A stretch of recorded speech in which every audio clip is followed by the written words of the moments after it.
ரஹீம் அல்ஹம்துலில்லா வஸ்ஸலாத்து வஸ்ஸலாமு அலா ரசூலில்லாஹ் ஸல்லல்லாஹு அலைஹி வஸல்லம். அஸ்ஸலாமு அலைக்கும் வரஹ்மத்துல்லாஹி வபரகாத்துஹு. அன்பானவர்களே, ஆஷுரா நோன்பு என்பது 9-10 தானா, இல்லை 10-11 வைக்கலாமா என்று சொன்னால், பெருமானார் ஸல்லல்லாஹு அலைஹி வஸல்லம் சொல்லுவாங்க, சூமு யௌம ஆஷுரா, முஹர்ரம் மாதம் 10வது நாளன்று ஆஷுரா நாளன்று நோன்பு வைங்க. வஹாலிஃபுல் யஹூத், யஹூதுகளுக்கு மாறு செய்யுங்க.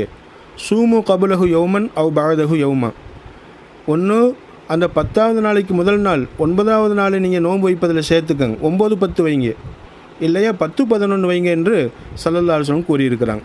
எனவே இன்ஷா அல்லாஹ் வாய்ப்புள்ளவர்கள் இன்ஷா அல்லாஹ் இந்த 9-10 நாம் நோன்பு வைப்போம். வாய்ப்பு இல்லாதவங்க, இன்றைக்கி நோன்பு வைக்க 9வது நாளன்று நோன்பு வைக்க வாய்ப்பு இல்லாதவங்க 10-11 நோன்பு வைப்போம். அல்லாஹ் சுப்ஹானஹு வ தஆலா நல்லருள் புரிவானாக. ஆமீன். அஸ்ஸலாமு அலைக்கும் வரஹ்மத்துல்லாஹி.